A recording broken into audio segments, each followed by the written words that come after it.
Hello အားလုံးပဲမင်္ဂလာပါရှင်ဒီနေ့မှာတော့ကျွန်မကအင်ကိုလွမ်းနာနဲ့မုံလုံးရီပေါ်လေးလှုပ်ရှားမယ်ပေါ့နော်ဒီနေ့ကတော့တကြံလည်းမဟုတ်သေးပါဘူးဆောင်းမရောက်တော့မယ်ဒါပေမဲ့ကျွန်မကအင်ကိုလွမ်းလို့ကိုဟာနဲ့ကိုမုံလုံးရီပေါ်လှုပ်ရှားတယ်ပေါ့နော်အဲ့ဒါကျွန်မသုံးထားတာကတော့ gluten rice flour ပေါ့နော် gluten rice flour အဲ့ဘလို့ရှိရင်ရင်းနဲ့ထည့်ပြီးတော့ဖတ်အောင်နှဲတယ်ပေါ့နော်ရေမျှသွားလိုက်ပေါင်တာထည့်လိုက်ပေါင်တာမျှသွားလိုက်ရေထည့်လိုက်နေပေါ့နော်တစ်ယောက်စာလုံးမယ်လို့ကနှစ်ယောက်စာဖြစ်သွားတယ်အဲ့ဒါပြီးတော့အဲ့ဒီထဲကိုစားနဲ့ထည့်မယ်ပေါ့နော်စားကလက်ဖြစ်တစ်ဖြစ်စားလို့ဆိုတော့ရမှာပေါ့နော်အဲ့လိုမျိုးထည့်မယ်ဘလို့ရှိရင်နှံ့အောင်မွေးပါတယ်နှံ့အောင်မွေးထားတဲ့အချိန်မှာပဲကျွန်မရေစူကိုတည်ထားတယ်ပေါ့နော်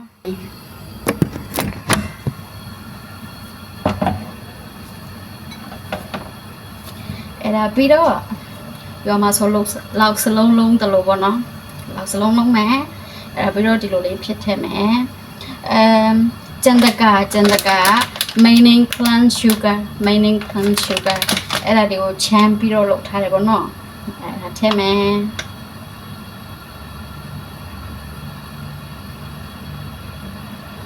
အဲ့ဒါပြီးတော့အဲ့လိုလေးပိတ်ပါမယ်ဒါပြီးတော့ထပ်လုံးမယ်ပေါ့နော်လုံးလေးဖြစ်တော့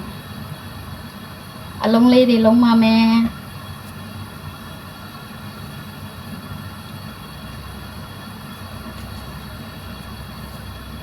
ထပ်လုံးမယ်ပေါ့နော်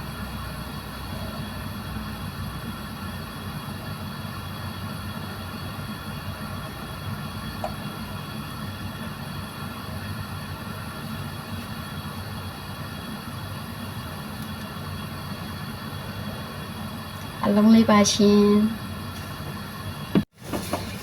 ကဲအခုဆိုတော့ကျွန်မကမုံလုံးလေးလည်းလုံးပြီးသွားပြီ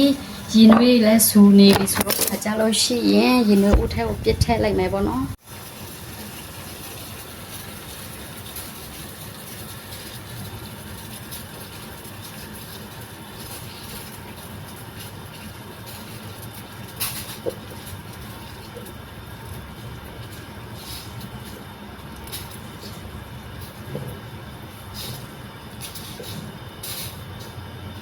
ကဲအကုန်ပစ်ထည့်လိုက်ပြီးတော့သူ့ကိုပေါ်လို့ပေါ်အောင်ထိဆောက်မယ်ပေါ့နော်မုံလုံးတွေကိုပေါ်လို့ပေါ်အောင်ထိဆောက်မယ်ပေါ့နော်အခုကသူကမကြစ်သေးတော့ပေါ်လို့မပေါ်သေးဘူးသူကြစ်တာနဲ့သူ့ဘာသာသူပေါ်လို့ပေါ်လာမှာပေါ့နော်ကဲခဏဆောင်ပြီးတော့မုံလုံးတွေပေါ်လို့ပေါ်လာပြီပေါ့နော်မုံလုံးတွေပေါ်လို့ပေါ်လာပါပြီရှင်ဒီမှာရေအေးကိုအစင်တင်ခတ်ထားတယ်ပေါ့နော်ရေအေးခွတ်ထဲကိုထည့်ပါမယ်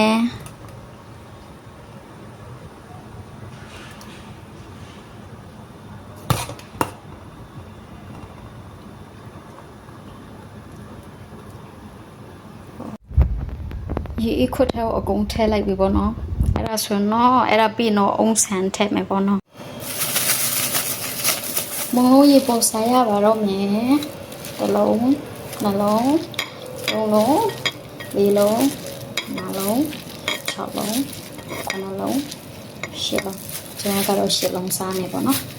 အဲ့ဒါမှာအုံဆန်ဖြူမယ်ပေါ့နော်အုံဆန်ကလေ decided coconut အဲ့ဒီဟာကဈေးဆိုင်တွေမှာစင်းဆုံးကနေဝယ်တယ်ပေါ့နော်ကျွန်တော်လည်းသူကအထက်လိုက်ကြီးဖြစ်နေတော့လေနည်းနည်းချီထားတယ်ချီပြီးလို့ရှိရင်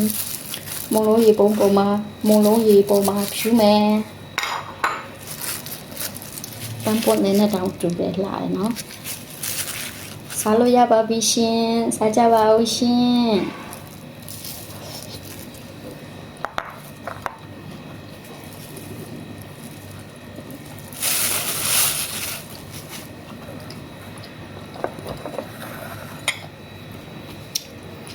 အားလုံးကောင်းတယ်လွယ်လဲဆိုတော့ကျမလိုမျိုးစားချင်တယ်ဆိုတော့ကိုယ်တိုင်လည်းလုပ်ကြည့်ကြပါရှင်ကျေးဇူးတင်ပါတယ် God bless you